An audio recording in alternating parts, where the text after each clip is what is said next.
Hello everyone and welcome to GFTL. I am your host Josh and this is an indie game called The Yawhg by Emily Carroll and Damien Summer. The music is by Ryan Roth and Helena Heron. It's a story game in which you inhabit, I suppose is probably the right word, one of four characters. It's meant as kind of a party game, local multiplayer, in which you control these four characters and go around a town doing what you do. And there's kind of a backstory that happens while you're doing all these things that comes to fruition at the very end of the game. So I'm not going to spoil anything for you here, I'm just going to play a little bit of it. So, the Yawhg will be here in 6 weeks, and no one expects it. Not a one of us. We just keep on living our lives, week by week, unaware. So you have 6 weeks until the Yawhg arrives. This blue lady here, she will go to the alchemy tower and brew a potion. You spend the week experimenting with different potion brews. You gain 2 magic and 1 mind. One day while in the tower, one of the alchemists asks you to watch his potion while he's out. Soon after he leaves, the potion begins bubbling out of control. If you don't do something soon, it'll explode! Drink it! You quickly drink it, your stomach can't seem to handle the potion. Fire erupts from your esophagus, and for a solid minute, you're shooting a jet of fire from between your lips. That burns. You lose 2 physique. What a learning experience though. You gain 1 mind. Who knew that burping fire would make you intelligent? Now, all of the decisions that you make have varying outcomes for that specific event and for future events, which depending on these various levels of stuff that you have on the right. So there's physique, fitness, finesse even, mind, charm, magic and wealth, which you can all accrue or lose depending on your decisions and depending on where you go. Because obviously if you go to the tavern and drink all day, you spend an entire week getting wasted, which is my perfect week. You gain 2 charm and 1 physique. Beer makes you charming, who knew? I thought it was just the beer goggles, apparently it's not. One day, a fortune teller sets up at one of the tavern's tables. She offers to read anybody's fortune for a small sum. I don't have any money, so I'm afraid. The rest of the day, I am watching the fortune teller from afar as she showers each of her customers with promises of wealth and love. You feel like skipping out was a good choice. You gain 1 mind. Very true, because they're all scams and stuff. Although, I don't know, maybe she would have been able to tell us something interesting. Now, this lady here has the best crime-fighting outfit ever. Look at that cape. It's like Green Arrow, Step Aside. It's, I don't know, Red Hood? That's probably going to do it. You spend the week outsmarting and beating up criminals. You gain 1 mind, 1 physique and 1 finesse. One night here...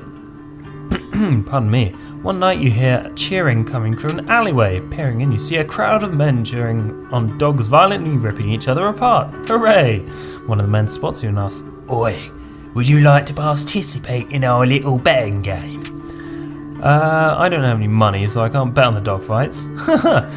A lot of my decisions are coming down to the fact that I'm broke. You try and convince the gamblers that dogfighting is wrong. Your words fell on deaf ears, and I imagine that is because my charm, or perhaps finesse, no, probably charm stat is not very high. I think you start off at 5, 10 is generally quite high. I've seen people go and stack stats as high as 20 in live streams. This is a perfect game to just mess around with in a live stream, or just with your mates of an evening, someone that you like and can spend some time making a unique story, and I think that's what this game does really well.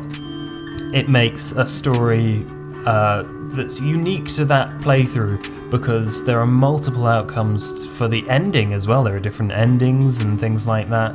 There are different ways in which you can go about stacking your stats, and there are actually secrets and various little things. It's more than binary choice most of the time. Hang on, I'll get to this. So I could say, sure, if I had money, I could get... I can't remember what it said before, I wasn't really paying attention. But I could say sure and get a thing, lose some wealth, or no thanks. It's more than just that binary choice. Your stats come into play, what's happened in other areas of town. Say there's one specific one where the leeches in the hospital get or can escape if someone doesn't do it properly, and they infest a waterway, and I think it's the forest, and you get covered in leeches, and it just has a really nice knock-on effect on everyone else's game.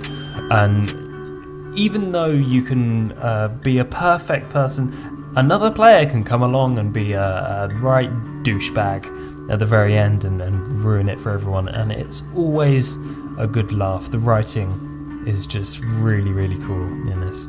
They say the last time it came, the Yawhg devoured houses whole, stole lives, tore families and family members apart. But that was so very long ago. Just lots of reading. If reading's your thing, this is a game for you. But I think more than that, it's an experience to share with your friends, an experience to create a narrative outside of what's happening in the game. What I do with my friends sometimes is just like, I'm going to be an absolute arsehole this time, or I'm going to be a fighter and spend my time competing in fights and stacking up my physique skill just to, create a fighter type person who can beat the crap out of any situation that he finds or she finds herself in. You spend the week fighting brutes in the arena, 2 physique, 1 finesse.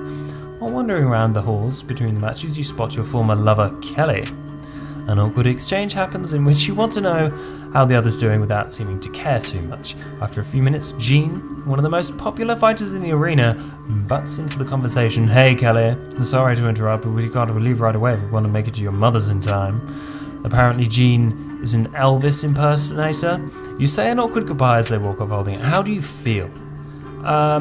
Extremely jealous, because I'm angry and stuff. You become extremely grumpy for the rest of the week. You lose 1 charm. While you're not fun to be around, you channel rage into working out, so you gain 2 physique.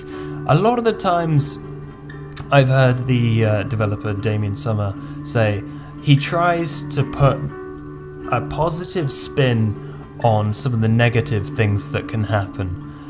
For instance, obviously you were a grumpy arsehole for an entire week, but you got 2 physique out of it because you were doing lots of working out, and he puts a positive spin on many things, and I think that's important because some of the things in this game are really either creepy or depressing, especially some of the endings for your characters, because not only is there an ending for what happens when the Yawhg arrives, which is a magical event at the very end. There are endings for your characters that are tailored to how you played your game. So for instance, some certain event happens and you end up drinking the rest of your life away. It can get really depressing, and it creates a really nice roller coaster of a narrative. And to be honest, this game is so well refined. It's really difficult to pick holes in it just because it's just so simple. Oh, it's an orc raiding party, what do I do? Charm them into not killing me. That might not work, and I'm not very high in finesse, so let's see how this one works out, and then I think that will be the end of it. The orcs listen to nothing you say and capture you. In your holding cell, you contemplate the weight of your own mortality. Mortality? Yeah, whatever. One mind. The orcs are all gone and your cell is unlocked. What happened? I have no idea. Well, if you want to find out what happens to all the orcs and stuff and all the different variations on that particular storyline, I suggest that you go to Steam and you purchase this game, because it is well worth your time if you have friends around, and even by yourself you can just spend... It only takes about 20 minutes to play if you're going through with one character, or maybe a bit longer with a couple of friends, stuff like that. It's just such a good game. I can't stress that enough. I highly recommend it. So do check out this game. There will be links in the description. And thank you for watching. If you have enjoyed this video, then please do like, comment and subscribe. And I will see you next time.